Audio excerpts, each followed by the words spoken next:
नमस्कार, मेरा नाम प्रभाकर सिंह है। सर्वप्रथम मैं आपका स्वागत करना चाहूंगा आइडियल टीएनसी में।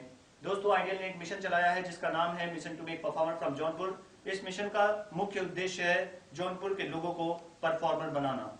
आज हमारे यहाँ के ज्यादातर विद्यार्थी जो सिर्फ डिग्री लेते हैं और वो अपनी परफॉर्मेंस पे ध्यान नहीं देते, जो सिर्फ ज्ञान लेते हैं लेकिन वो अपनी कर्मशीलता पर ध्यान नहीं देते, जिसकी वजह से वो अपने भविष्य में कुछ बन नहीं पाते, वो अपने भविष्य में कुछ कर नहीं पाते और उनके आने वाला भविष्य बहुत ही दयनीय हो जाता है।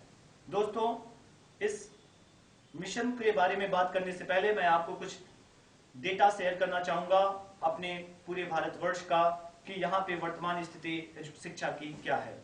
आज हमारे देश में लगभग 15 लाख विद्यार्थी हर वर्ष बीटेक करके इंजीनियर बनते हैं, लेकिन उन 15 लाख विद्यार्थियों में से सिर्फ और सिर्फ 36% लोगों को नौकरी मिलती है, बाकी के 64% लोग बेरोजगार रह जाते हैं।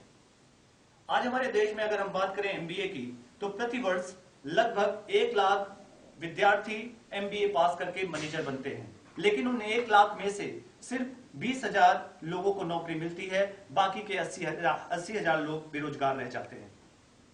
अगर हम बात करें आज हमारी तमाम कंपनी और संस्थानों की, तो जहां पे आज जरूरत है 90 लाख योग्य लोगों की प्रति वर्ष, वहां पे सिर्फ और सिर्फ हम 30 लाख योग्य लोग दे पा रहे हैं। आज हमारे देश में 4 लाख अध्यापकों की कमी है। ये सारी चीजों को देखने के बाद मुझे जो एक सबसे महत्वपूर्ण चीज समझ में आती है वो ये है कि अगर हम सभी लोग डिग्री के साथ साथ अपनी परफॉर्मेंस पे ध्यान दें तो निश्चित रूप से हम अपने देश को एक मजबूत देश के रूप में बना सकते हैं। इस संदर्भ में हमारे देश के सम्माननीय प्रधानमंत्री जी श्री नरेंद्र मोदी जी ने भी अपना विचार व्यक्त किया था राष्ट्रपति के अभिभाषण में वर्ष 2014 में। हम चाहते हैं कि आप एक बार उसको देखें, जिसमें उन्होंने बताया है कि डिग्री या सिर्फ सर्टिफिकेट हाथ में होने से काम नहीं बनता, सर्टिफिकेट के साथ साथ हाथ में हुनर भी होना चाहिए। चलिए हम देखते हैं उसको। एक अलग मंत्रालय बना करके एंटरप्रेन्योरशिप एंड स्किल डेवलपमेंट, उसको विशेष रूप से बल दिया गया। हमने, हमारे देश का एक दुर्भाग्य है, किसी को पूछा जाए कि क्या पढ़े लिखे हो, तो वो कहता है ग्रेजुएट हूं, एमए हूं, डबल ग्रेजुएट, हमें अच्छा लगता है। मैंने बहुत बचपन में दादा धर्माधिकारी जी की किताब पढ़ी थी। महात्मा गांधी के विचारों से एक अच्छे चिंतक रहे, विनोबा जी के साथ रहते थे। दादा धर्माधिकारी जी ने एक अनुभव लिखा था कि कोई नौजवान उनके पास नौकरी लेने गया आया। उन्होंने पूछा कि भाई क्या करते हो, क्या पढ़े हो वगैरह। उन्होंने कहा मैं ग्रेजुएट हूं। फिर कहने लगा मुझे नौकरी चाहिए। दादा धर्माधिकारी जी ने उसे पूछा कि तुम्हें क्या आता है? बोले मैं ग्रेजुएट हूं। फिर उन्होंने पूछा हाँ भाई तुम ग्रेजुएट हो, लेकिन बताओ तुमको क्या आता है? नहीं बोले मैं ग्रेजुएट हूं। चौथी बार पूछा फिर तुम्हें बताओ क्या आता है? नहीं बोले मैं ग्रेजुएट हूं। हम इस बात से अनुभव कर सकते हैं कि जिंदगी का गुजारा करने के लिए हाथ में हुनर होना चाहिए, सिर्फ हाथ में सर्टिफिकेट होने से बात करते हैं। और इसलिए हमें स्किल डेवलपमेंट की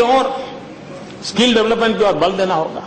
हमारे देश के कई एंकरों ने भी, जो राष्ट्रीय चैनल के एंकर हैं, उन्होंने भी अपनी बातें व्यक्त की हैं डिग्री के बारे में, जिसको उनके वक्तव्य को सुनते हुए, प्रथम दृष्टया में उनके वक्तव्य को सुनते हुए पता चलता है कि आज हमारे देश में प्रतिभा की कितनी आवश्यकता है, परफॉर्मेंस की कितनी आवश्यकता है। और डिग्री, मैं ये नहीं कहता डिग्री जरूरी नहीं है, डिग्री है जरूरी, लेकिन डिग्री से ज्यादा जरूरी है वो प्रतिभा, जिसके द्वारा हम उस डिग्री को सुशोभित कर सकते हैं, क्योंकि डिग्री किसी के ऊपर सुशोभित तभी होती है जब उसके अंदर वो प्रतिभा होती है।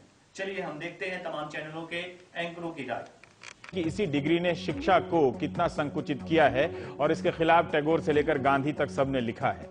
परफॉर्मेंस वाकई अगर आपकी पढ़ाई लिखाई से सीमित रहता या फिर उससे सीधा जुड़ा होता तो हार्वर्ड जैसे तमाम कॉलेजेस से पढ़े हुए इस देश के वित्त मंत्री पहले पी चिदंबरम और फिर प्रधानमंत्री मनमोहन सिंह भी महंगाई के मामले में इतने नाकाम नजर नहीं आते, लाचार नजर नहीं आते। आज हमारे देश में एक बहुत बड़ी बहस चली है डिग्री वर्सेस प्रतिभा। यह हम कह सकते हैं कि डिग्री जरूरी है कि प्रतिभा जरूरी है। चूंकि ऐसा सवाल क्यों उठाइए, सबसे बड़ा सवाल अपने आप में है ऐसा सवाल इसलिए उठा क्योंकि आज हमारे देश के ज्यादातर लोग डिग्री को ही सब कुछ मानते हैं, प्रतिभा पे वो उतना जोर नहीं देते। इसको लेकर तमाम हमारे राष्ट्रीय चैनलों में भी काफी बहस चली। हम चाहते हैं कि आप एक बार देखें विशेषज्ञों की राय कि वो पीएचडी जैसी डिग्री या अन्य डिग्रियों के बारे में क्या सोचते हैं। से उनकी योग्यता का प्रमाण मानते। भारत में शिक्षा की जो हालत है उसमें पीएचडी को भी किसी की योग्यता का प्रमाण नहीं माना जा सकता।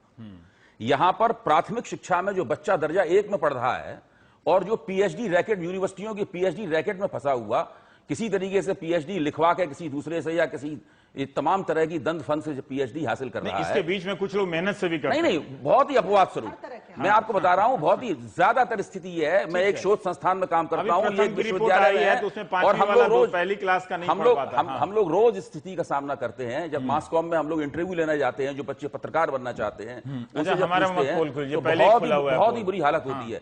इस देश में सबसे ज्यादा अफसोसनाक स्थिति अगर किसी क्षेत्र की है तो वो शिक्षा मंत्रालय की है, शिक्षा की है। और हम इस देश में हजारों लोग फर्जी पीएचडी की डिग्री लेके घूम रहे हैं।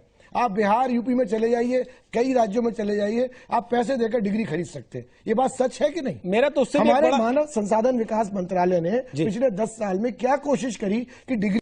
अंततः मैं आप सभी लोगों से यह अनुरोध करना चाहूंगा कि आइडियल के इस मिशन में शामिल होकर जौनपुर को एक परफॉर्मर जौनपुर बनाने में हमारी मदद करें। देखिए, हम ये नहीं कहते कि आप आइडियल में पढ़ें, आइडियल को ज्वाइन करें, लेकिन हम चाहते हैं कि इस मिशन में आके आप अपने आप को जागरूक करें ताकि आप अपने भविष्य को खुद से बना सकें, क्योंकि जिंदगी हमारी हमेशा हमसे बनती है, दूसरों से कभी हमारी जिंदगी नहीं बन सकती। अगर एक एक विद्यार्थी अपने अंदर की गुणवत्ताओं को पहचाने, अपनी गुणवत्ताओं से वाकिफ हो जाए या अपने आप से वाकिफ हो जाए, तो वो जिंदगी में कुछ भी कर सकता है।